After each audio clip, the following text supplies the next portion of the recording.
me throughout this journey. Without your unwavering encouragement, this achievement would not have been possible. Kung wala po kayo, wala ako ngayon na nakatayo dito ngayon na inaasahan at nakabarang pa.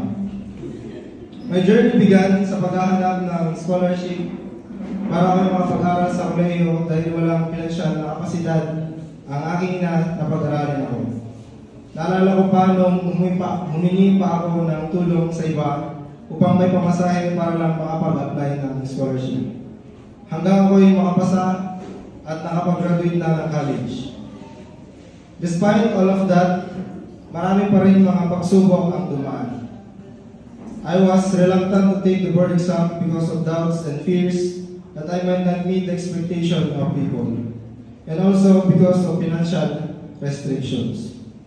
The road was filled with challenges, mula sa pag-memorize ng scientific names, formulas, pagbasa ng lessons sa 6 na areas na paulit-ulit, panonood ng napakaraming videos, at pag-attend ng lectures na napakahaba. Dumagat pa ang mga super typhoons at na pinagdaanan natin before and also during the exam. Kung napay din ni John Paul, hindi mo na exam, mag-awit tayo na mapantay o karas. Tanalayo sumatanti, Santa Ana, Gonzaga. But each obstacle taught me valuable lessons.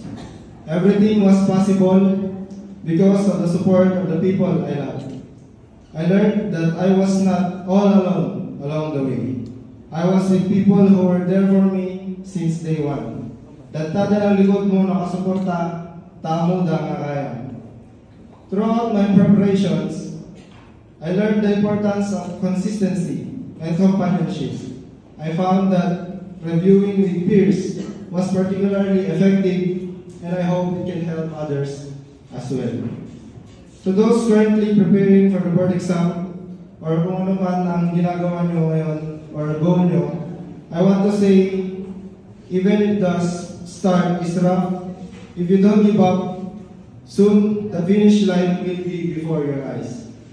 There were times when I doubted myself, but perseverance and hard work paid off. Remember, every small step brings you closer to your goal. Passing the exam means the world to me. It is not just a professional milestone, but a testament to the power of dedication and resilience. It will open doors to new opportunities and will give me the confidence to pursue my dreams. On behalf of us 10 who passed the licensure examination for agriculturists, including our parents, we would like to take this opportunity to thank everyone who supported us along the way. To the teachers, mentors, and friends, family members, we are deeply grateful. Pagyamanan. Ti Diyos si mahamon niya mga sukat kadagli sakripisyo. Thank you for listening to my small story. I hope it inspires you to keep pushing forward, no matter what challenges you face.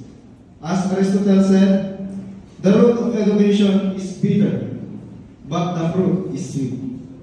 Once again, this is Leon Edson Agunoy. Finally, I licensed agriculturist. Thank you.